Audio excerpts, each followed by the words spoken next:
Welcome in, everybody, to the Story Shack. We already did the intro, so I'm not going to say what I would normally say here. Are you Jake and I'm Zack? I'm Jake and you're Zack. Yes, okay. That's how it goes. Okay, cool. If you've been listening to the podcast these last couple of weeks, you'll know that we've done a lot of horror movies. A lot of them. Mainly horror movies. That wasn't really our intention going into this, but it's just kind of where our minds went, I guess. We just wanted to watch a bunch of horrors. And to be fair, it's around Halloween time right now, and I have no motivation at all to watch any horror movies right now. Just because, like, we've seen a lot. We've watched a lot. I've definitely had my fill. Yeah. So we're taking a turn, and we're doing different movies now. We're gonna turn for the better, not turn for the better, worse. yeah. I hope. I think we're still going to be good. But I mean, we'll come back to horror for sure. We just love movies and stories, but we just got a little sidetracked with a whole bunch of horror stuff, which I'm fine with. I don't hate it. I didn't hate any of the episodes that we did. But I'm excited to be branching off into new territory on this podcast. How about you, Zack? Yeah, I mean, new territory is always good. You know, grass is greener on the other side, so I'm hoping when we get to the other side, we don't feel like we should, turn around or something. Right. I think that analogy works, right? Is the image in your head what? Okay. Yeah. But the theme of the month is drum roll. Is this where you would add in a drum roll? Oh, I gotta add in a real one, probably. Okay. Yeah, that might work better. Yeah. Is Robin Williams movies. Boom. Mic drop. And That's not a real mic drop. I'm very excited about it because I love Robin Williams. I love him so much that there are movies of his that I still haven't seen, and I don't want to see him because I don't want to have seen everything that he's done. I want there to still be stuff that I'm discovering. I have a tattoo of the genie on my right butt cheek. Prove me wrong. I don't want proof. I'll take your word for it. I make bold claims in bold territory. All right. Anyways, so the movie we're starting with. Oh yeah, we didn't even mention that yet. No, we haven't even said it yet. Is a classic Robin Williams movie. Mm-hmm. It is Dead Poets Society. Mm-hmm. 1989. 89. My birth year. Mine too. The movie's as old as I am. Which is kind of crazy because it takes place in like the 50s. Yeah. It threw me for a loop because in the middle of it they like see his like yearbook photo or whatever, and it's like class of 41, and I was like, God, he's old in this. And I was like, oh wait. Yeah. He's only out of college like 10 years or something. Yeah. It's so good because he makes like a John Wayne reference, and I'm like, but movies, I'm like, oh yeah, of course movies are around. Right. Because it's not quite that old, but right. Yeah, it's good. Give me the tomato meter. Yeah. Thermometer. Dead Poets Society, 1989, starring I want to guess. Oh yeah, let's start guessing. That's right. Okay. I'm gonna say. So you have audience and critics. So I'm gonna say that the audience and critics. I'm gonna say that they're pretty similar. I'm gonna say they're both in the 80s, like 85 to 90%. Okay. I think they're pretty close. Okay. We'll see if you're right. Yeah. So, it's starring the late and great Robin Williams. Comes in fresh, for sure. That's like over, I think, 50 or 60%, right? So, obviously, it's got to be fresh. I mean, come on. For me, it's a classic. Anyways, audience score, 92%. It's just under. That's fine, though. The critics score is 85%. Yeah, there we go. Okay. So yeah, you're right close, in there. Pretty close. Yeah, I was trying not to like smirk or smile at either way. I guess you wouldn't know if it was good or bad smirk. So, yeah. So I don't know. What do you want to start with for this? There's lots of things that we could go into. I want to start with how much I loved the movie. Mm-hmm. As you've said, it's a classic. There's a lot of elements to it that I really like. I like just like the young. It's almost a coming of age tale, but it's not. I mean, I guess it is, because it's this group of guys kind of figuring out who they want to be as adults, and the teacher that helps them do that. And as it is a Robin Williams movie, it does focus more on the kids than actually him. Mm-hmm. Like, we don't really know much more about him than he used to go there. He was in the Dead Poet Society. He's a teacher now who thinks differently than, everybody else at the school at the time. And I just, I like the setting. It makes me want to be in that northeastern winter college, kind of feel to it. It's just one of those, it's a good November movie. Yeah. It's one of those ones that you can put on and start a fire and in your house, start a fire in your fireplace and, put on and enjoy for an afternoon. So, besides the arson endorsement there, right? Yeah, I'm just gonna pretend that's on my happen. bad. Yeah. Anyways, it's good. I watching it now because I feel like it's been so long. It has some different meaning. Like, I remember all the plot and the way it goes, and it was slightly different for me this time. And I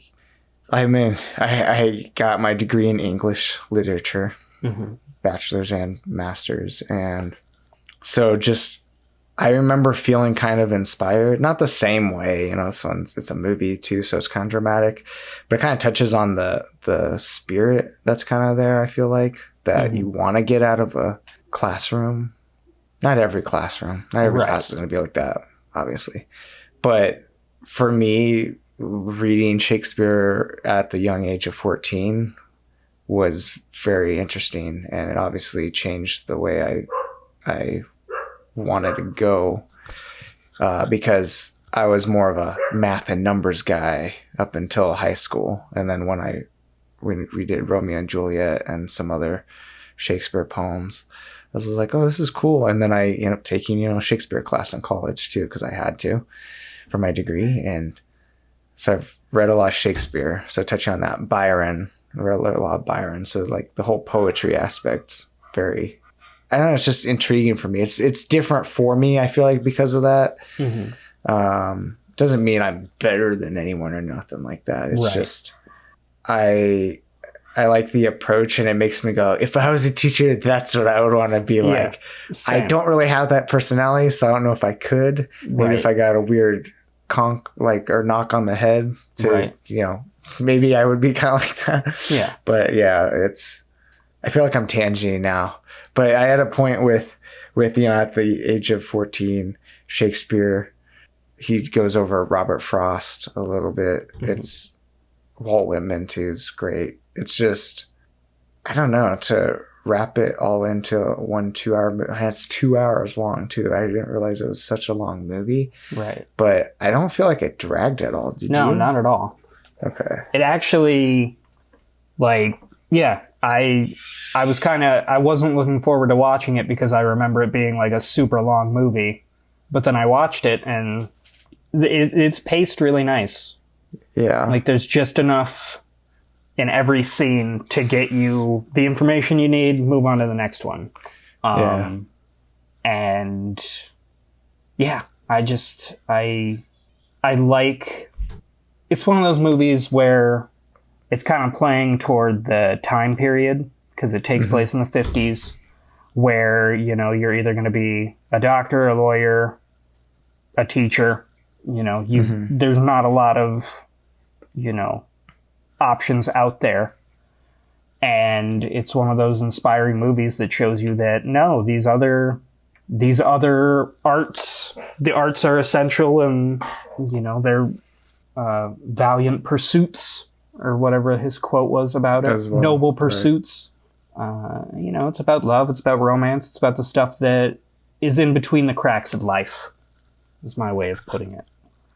It's just a really, really inspiring movie, and I enjoy it. Carpe diem. Carpe diem. Seize the carp. Seize the carp. It's so the only other two, so love and friendship, or maybe camaraderie, let's say, because it's a group of guys. Right. I feel like it's a pretty heavy theme. We'll get to some of the darker parts. There are some darker. Yeah, that I do want to touch on. It's a good display of the time, kind of like you were saying. I kept looking at them going, there's an awful lot of honkies in here too. It's like definitely showing that, like, the rich and kind of uptightness of all this. The prep school. The wealth. Yeah, school, going to 75% of them going to Ivy League. And it's like, I don't know. I can't help but bring in class kind of into it a little bit. So at least to note, I think important thing story-wise to go into that would be, like you said, it's kind of coming of age. Mm-hmm. I didn't really necessarily think of it like that, but that feels like it feels like it fits. Yeah. The thing I was paying attention to this time was Todd and Neil as like kind of the two main protagonists. Mm-hmm. Because I've seen it before, I was watching really carefully with Neil's relationship with his dad. Yeah. Because in my head, and this might tie into the other thing that I want to get to anyway, so I'll just start with this, is his relationship that we see in interaction. I always thought before was, he was just like so hard on him, and it was completely that. But there are moments where he's very firm and obviously wants this thing for him, but there is enough of a mutual respect, which may just come out of him being like, probably telling him, call me sir, and all this, and how he's been kind of groomed or trained basically to behave. But yet Neil wants to kind of break out of that. Yeah. And I feel like I lost my train of thought. And then comparison to Todd, Ethan Hawke. Right. Great performance. Yeah. Young Ethan Hawke. He's a quiet one. He doesn't want to get up and speak very much. Right. Not really at all. He's deathly afraid of it. And then Mr. Keating kind of takes him. Remember, he does the poem in the class. Right. Or makes him come up with one, even though it sucks because he was writing a pretty decent one. Right. Probably. I mean, I only saw a couple of lines, or at least no. And then you have Neil prancing around the room with it and kind of teasing, and it's all in fun too. And then he still felt embarrassed or something by it, or didn't want to share it. Right. I don't know. What are your, I guess, well, I'll kick it to you for a second on that. Like, what are your thoughts on that? Just because I look at that and go, when I was in school, especially high school, I was very much Todd. Right. And in my head, I always had that I wish I could be like Neil kind of thing. Yeah. At least open about, being expressive. I paid more attention to Todd this watch around. I know the whole Neil story. Like, I paid attention to the other characters more this go around, with like, they all have their arcs. Mm-hmm. I think those two to me, that's a good point, because I thought about that too. Sorry to cut in. I think those two, why I bring them up is I felt like they had the biggest arcs, like they're the biggest focus. Even though we do see little ones with others like Knox and stuff. So. Yeah, everybody evolves through the movie, but Neil and Todd are the main ones. My one takeaway from Todd is, as you said, he's the quiet one. He gets forced out of his shell, and he's also the first one at the end that hops up on the desk. Mm-hmm. Such a good way to close out his arc. Yeah. I love it. It's just a nice cathartic, like, he learned something. He felt something from Keating. And, whether it was an emotional situation or what happened with Neil, he's affected by it and he grows from it, which I thought was I definitely caught that on this go around, paying more attention to Todd, because I always paid more attention to Neil. I get the whole, he's nervous, he's shy, and then Neil comes and grabs the the poem from him and prances around the room. But I don't feel like any of it's hurtful. I feel like they're all like, I don't think any of them want to actually be at that school. Yeah. So they have each other. Yeah. Like there's the two guys that are building the radio. It's more important. Yeah. And like, you know, Meeks and Pitt, right? Or Pitts? Yeah. Or was Meeks not the one that was helping with that? I don't remember. No, I think it was Meeks and Pitt. Because Cameron was one who tells on him later. I think he wasn't. Yeah, Cameron's the one that tells later. Yeah. Cameron's a douche. A little bit, yeah. But, you know, none of them want to be there. Mm-hmm. And they've found this kind of support group with each other. And, you know, I think it was Neil's way of kind of helping Todd branch out of his shell. And yeah, a little bit. Give in Neil's own way. Because Neil's very outgoing. Like, we can see that with the acting. We can see that he's the actor of the bunch. Where Todd's reserved. Charlie is definitely, like, artistic. He brings the girls, right? Yeah. Wild. He's a bit of a wild card. Yeah. Too. And Knox is the romantic. Mm-hmm. Cameron's the douche. And then there's the other two guys. But, yeah. I don't know if I fully answered the question you asked me, but that was my answer. Should we get to the elephant in the room about this movie? There's an elephant in the room? Yeah. I'm just kidding. Yeah, you want to go to the darker side of things? Yeah, the darker side of things. Yeah, we can go into that. This may get a little heavy, and on this watch through. So you're talking about this party scene, right? Nah, I'm just kidding. That's also a little awkward. But the ending. It gets a little weird there. For Neil. Yeah, it does a little bit. It's overly romantic. Tangenting. No, you want to go into the ending part, or at least the end of Neil's story. Cause he goes on. He has like a heart-to-heart with Mr. Keating about being in this play that he's got the part, like one of the main parts, playing Puck in a Midsummer Night's Dream. Or did I say that right? Yeah. In a Shakespeare play. So he has a heart-to-heart being like, well, have you ever told that to your dad? And suggesting that he should do that. And then the thing that I couldn't remember, and it felt a little sketchy there, was, did he lie to Mr. Keating? Did Neil lie to Mr. Keating? I think so. I don't think he talked to his dad at all. Yeah. I think his dad showed out about it. Yeah, because he was supposed to be out of town or whatever. Right. Yeah. Well, but that's the thing he said also, which he could have been. I feel like he could have been lying about that. Yeah. Or maybe he was hoping that he would just leave out of town and he'd skate through it just barely too. Right. So I wish I knew. I have to believe that Neil really wanted to be an actor, because there was nothing suggesting that until he says it partway. Right. And it almost seemed like he was actually inspired more by Mr. Keating. So not blaming him for Neil eventually.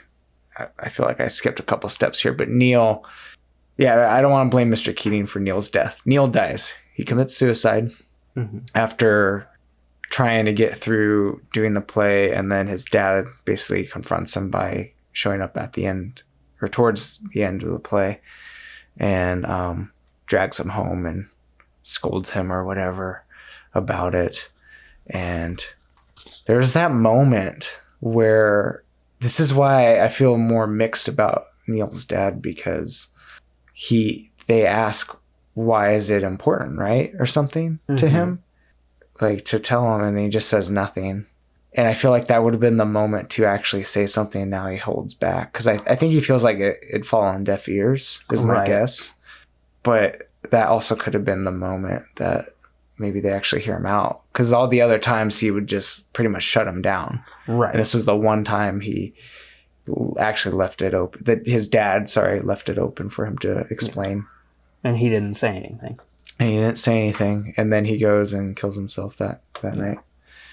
And I'm not gonna lie, I cried like a baby at that part this time. I usually tear up, but I think every time now, like, because I have a son, I'm gonna drop this in here. Yeah. Every time that Cedric Diggory in the fourth Harry Potter movie dies now, and we watch it every year, I cry because I have a son.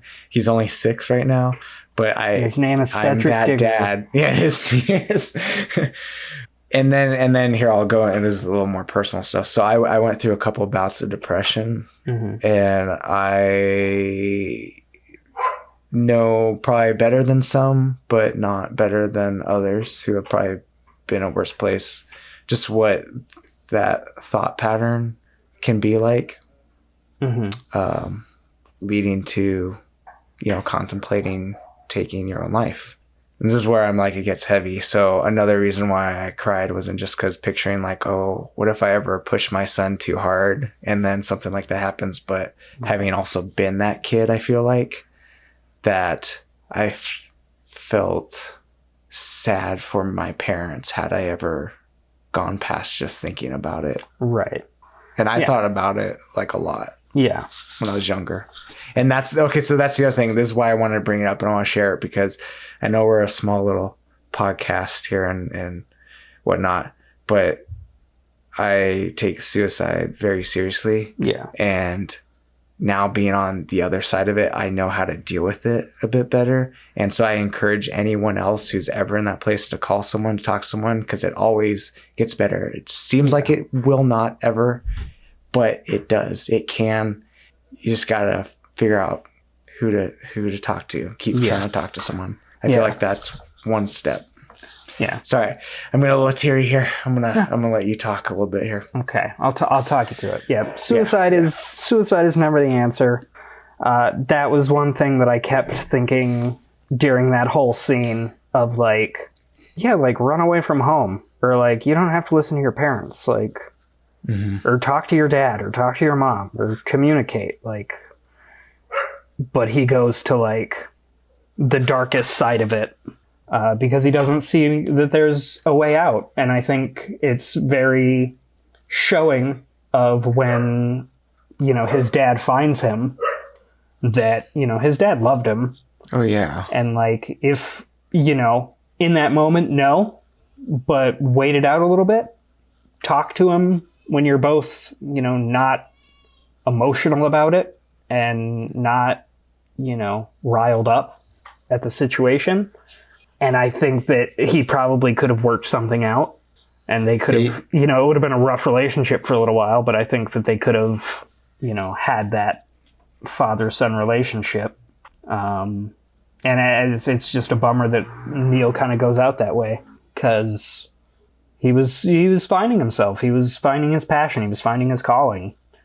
And then, his dad stifled that, but like you said, his dad leaves it open for him to say something, and he just doesn't have the courage or whatever, or thinks it's going to fall on deaf ears.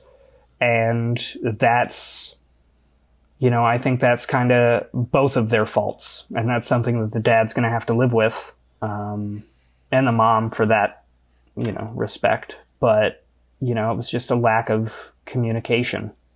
So if you're ever, feeling down or feeling sad or contemplating that kind of thing, communicate. Call somebody, talk to somebody. There are various suicide health lines, and like communication is a big factor. And, we don't always realize it because we don't feel like we have anybody we can talk to, but we do. So communicate. Yeah, but one of the reasons why I like music and art somewhat, but music is an art, literature, reading novels and other books and whatnot, and then trying to create my own, whether or not it's anything great or whatever, just as long as I was expressing myself somewhat, that's like, to me, was a form of communicating, right? What's going on inside.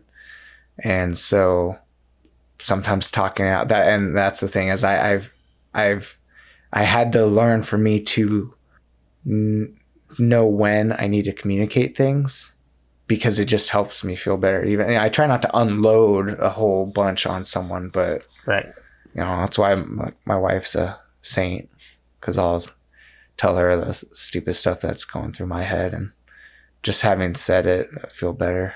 Right. You know? And so it's communication is one way. Figuring out a way to express yourself, whether it's artistically or what, you know? Yeah. Maybe some people do it through their careers a bit more. Maybe that's the thing, right? Maybe being good at work, express myself. I don't know. Kind of riffing at this point. Keating did. Yeah. That's true. Yeah. You find, because that's your passion, but that was his passion. Right. Basically. Yeah. I don't have a reboot scenario because I don't think this movie should ever be rebooted. Keep it as it is. Are we going to do reboots on these movies? Or? No. Any But I will. ones? So I do have questions, at least about these two that we're doing, this and the next one. What do you think happens to the characters after? Like, I feel like Todd becomes a teacher. Keating probably just goes to a different school. The two radio guys probably end up working for NASA. Charlie's a beatnik. And Knox probably has your typical, wife and 3 kids or something. Working class 50s, 60s household. All in all, love Robin Williams. Love Ethan Hawke. He's really the breakout of that movie. Yeah. Like, I know Neil was in House for all of it, but that's really all he's done. Yeah, I know of. And Josh Charles does some stuff. Knox does some stuff. So, last thing I want to say, as we kind of talked about communication in this movie, on the IMDb trivia, Kurtwood Smith, Red Foreman, Neil's dad. Yeah. When they were at the premiere of the movie, there was a guy that went in with his son and was kind of being a hard ass, as Neil's dad is throughout the movie. And at the end of the movie, when they were coming out of the theater, he saw the same dad with his son, and he was bawling his eyes out, holding his son, like apologizing for, being rough. And so I think this is a movie that everybody needs to see, because there's part of it that's about communicating, there's part of it that's about finding your passion, there's part of it that's, having a good group of friends around you to support you no matter what you want to do. And I like the communication aspect. Sorry, I'll let you finish that thought. No. Sure. So, that's why I think it's a coming of age title, or coming of age story. Yeah. Because there's life lessons in it, and it's done in a really unique way that doesn't feel like they're really preaching them to you, but it shows you the power of them all. It shows you the power of, poems and poetry and art and love and passion and, humor and communication. It's a big thing for me. That's my main takeaway. Yeah, I'm kind of like working through a thought now on the communication part. So they can't communicate, or at least let's say Neil and maybe even Todd, because it seems like his parents are distant or whatever. He's kind of in the shadow of his brother. Or I said that right, Todd, right? And then Neil, because he gets the like desk set for the third. He doesn't know how to communicate maybe to their parents, but they can to each other. And then add on top of that, now they're able to express themselves and experience all those other things that are in life. And kind of get this, like, there's this wholesome or holistic, maybe I should say, not wholesome, holistic view on life in general with all those aspects, that I also kind of get the feeling of Robin Williams in Good Will Hunting, I'm going to say, because he kind of has that same thing, but he's the older guy that's got some wisdom to pass on. That's what it, you know what I mean? He's the older teacher that's an alumni from the prep school and kind of broke out, or is like a little different than the regular run of the mill teacher, especially for one that's there. Right. And I remember there's one thing I kept in my head too, was he really wanted them to learn how to think for themselves. And they were just about, no, let's just get them through. And then if they want to do that, they can do that later. Right. And he's basically doing you gotta do it now, because otherwise they're gonna not change or something. Maybe I don't know if he didn't say that, but I got that feeling that you know, you get kind of set in your ways at a certain point and you miss out on doing that. Do you have any other thoughts? I don't think Anything so. else? I thought I had one, but now it's gone. I don't remember. I started jotting down stuff. There's literally two guys in the movie that are trying to build a radio. Yeah. This movie's totally about communication. Yeah, see, there you go. Like, they're tied. There's subtext there. Yeah, it's I guess that was the other thing, right? So they can't communicate, but they can express themselves. They can communicate within each other because they see what it's like. I also had the feeling that, like, because, you know, Neil's dad walked in, you know, and they always put out the cigarette. Right. And then it's like, you'd be able to smell it, but I don't know if everything else smells like that anyway or whatever. Right.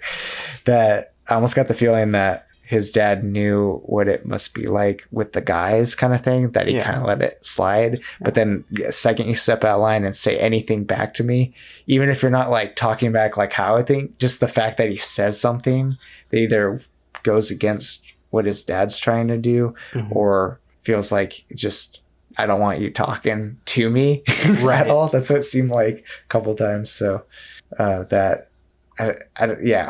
the same thing with Mr. Keating, because he's like, oh, I went through this, or you know, and I had Dead Poet Society, but he probably also had this like camaraderie too with at least that group, you know. Yeah. So did you? I'm looking at the screenshot. What were you gonna say? I think it's also like a generational thing, because Keating's younger, the dad's older. That's true. You know, they went to the same school at different times and different generations, and a lot of these teachers that they have are older than their dads are. So I think there's just some generational, and, you know, the 50s was a time of change, and, you know, this was stuff that was kind of happening. The last thing, because I have a few of the screenshots or whatever from the stills from the movie. At the end, when they stand on the desk, like you said, Todd stands up first. So I think that's really fitting, because he was the one, like the last one to probably want to ever speak up or even stand up for something. And then he feels like he needs to, and then he tries to kind of apologize, and Mr. Keating's like, hey, no, don't worry about it, which that was also fucked up, because the signing of stuff, he sees the signatures, and I'm like, oh man, I think they picked Todd last, because had they picked him first, that might have been the moment where he'd been like, no, because they basically had the story figured out and written, that I think once he saw it, he's like, I guess I need to just sign it. Right. And that's probably the other kids felt. But exactly. But he probably would have been the one, if any of them, to speak out against it if he'd gone first. Right. But they pick him last, and then he feels like he has to go with it, and then he breaks apart in the last. Breaks away, whatever, from it. So my question to you, though, was going to be, because a few extra kids stand up, but then like half the class is still down. So it's also not just the Dead Poets that were those part of the Dead Poet Society that stood up. That, I don't know, what do you make of that? Did he not? Is it the idea of he's impacted maybe that many kids? Did he not, and by he, I mean Mr. Keating, or did he impact all of them? Some just don't want to speak up, or... I thought that same thing, because I know Cameron doesn't stand up, because he's the one that, like, told. Yeah. And I mean, I think with any classroom, you've got your slackers. You've got your people that aren't paying attention, that don't care, that don't want to be there, that are, you know, everybody's living their own lives. And... You know, I'm sure Keating talked to the other boys as well. That's a good point. Like, the other ones are totally fine with just being lawyers. I mean, even some of them could still be like, oh, I'm still going to do that, but I have this appreciation for poetry. Some people took more out of it than others. Some of it took it as just an English class, you know? I think it's better that not the whole class stood up then. Yeah. Because I think it shows a realistic... Yeah. Because not everybody's going to be... super into that, you know. Yeah. And and looking at it too, it's a good juxtaposition, because you have people up and some still sitting, not even looking at Mr. Keating walking out. It's a good, oh Captain, my Captain. Oh Captain, my Captain. Oh Captain, my Captain. And we'll leave it there. Next week, hold on, wait. Oh, okay. Next week's video. Are we going to tell them about which one to watch? Oh yeah, tell them. All right, so next week we are going to be talking about Mrs. Doubtfire. Kind of a family, more family Mrs. movie. DB. Yeah. Wait, what? DB. Oh, DF? DF. D. Yeah. I don't know why Do I you went not know DB. your letters? You don't know your alphabet? What is wrong? Oh, God. All right. Now cut it there.